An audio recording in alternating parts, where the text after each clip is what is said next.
Give me some bass. You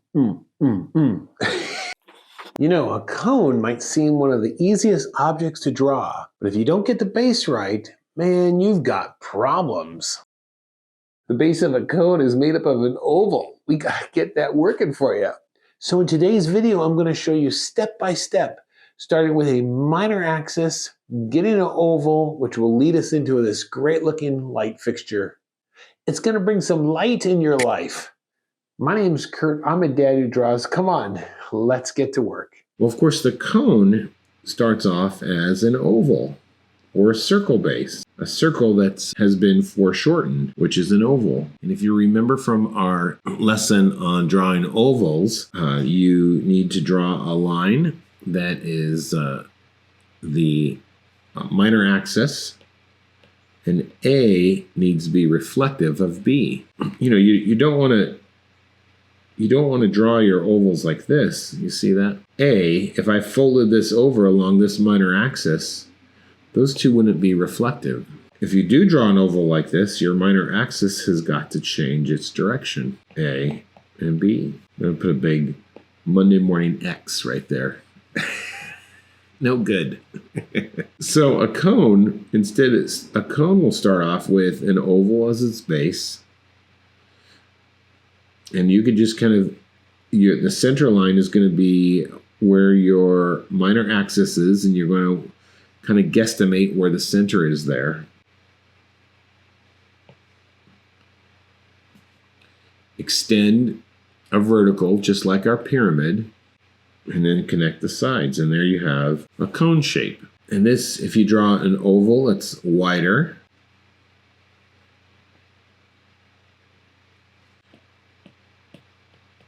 you could do that.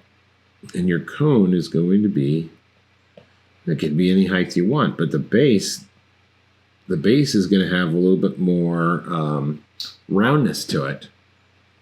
And what's happening is essentially, it means like if this was the vertical line on the inside of that cone, the wider it gets, the more it points towards you. So let's see. All right, so here's a cone I quickly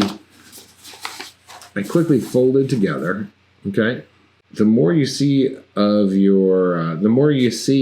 roundness.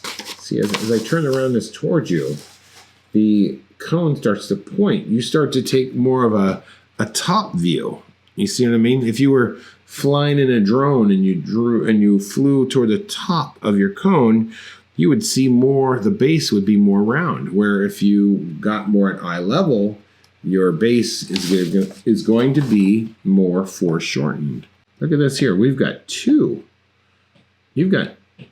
cones on this lighting fixture. In this case, because I think that these both must line up, let's get a center line. Let's start off with a center line. Okay, so we're just going to, and I'm drawing from my elbow here, and I'm just pulling down my page, and that gives me a nice straight center line.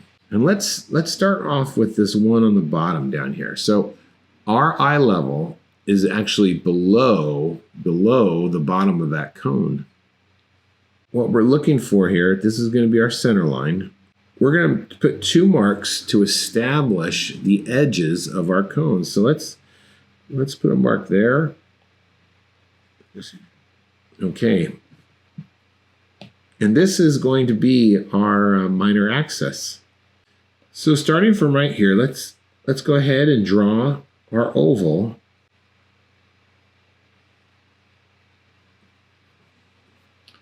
And then you want to try and mirror it as close as you can. And the best way I've found over the years to do this is to really keep my wrist locked in and just draw from my elbow and move my whole forearm. That tends to keep these lines smoother. Move up just a little bit here and get the top part of that cone, and we can connect this. Turning my, look at this. You could, I'm going to turn my page for a second because I could get a straighter line if I pull across. So, and this is totally Totally reasonable to do wherever you're drawing. Just spin your drawing pad or your sketchbook so that you can get that nice straight line. Let's draw the sphere down here on below.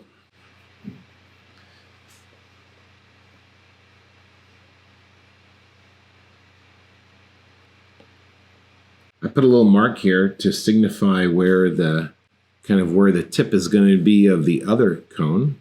Now let's come up here. That's about my mark right there is where I'm thinking. If you look at the edge of right there, and you were to draw a line straight across, that's going to be the center point. So you could kind of guesstimate where the back end of that is. So how do we do that on our drawing? Well, I'm just going to estimate that distance right there. So I'm going to come down to about there. So from there, I'm going to draw my next small oval, get those to be reflective across that minor axis. Then we can connect the edges here. Let's erase this line back here so we don't get confused. And you could even erase this line here. This was just, the center line was only to help us get everything squared up and determine where the minor axis was in all of these ovals. All right, so now we could just add a ring, and of course, if the light was coming in this direction, this side might be a little bit shadowed, and since this is on a curved surface, I would recommend, I usually recommend stay away from gradations. It's just me, but if you put a even tone from here to here, and then right here where it comes in contact with the light, if you just darken this edge a little bit, you could create a very simplified reflective light, which gives the impression that something has a round surface. And the same thing for this down here. If we just come in here like this, with an even tone, and then right here where it hits the edge, darken this up just a little bit, we can give the impression that that is also round by having that core shadow. If you do have additional questions, please join our Facebook group. It's totally for free. Post your questions in there. You could direct it toward me, or even down here in the comments below, you could ask a question and I will try and answer it my best. My name's Kurt. I'm a dad who draws. All right. Thanks for watching, and I will see you next time. Okay. Bye-bye.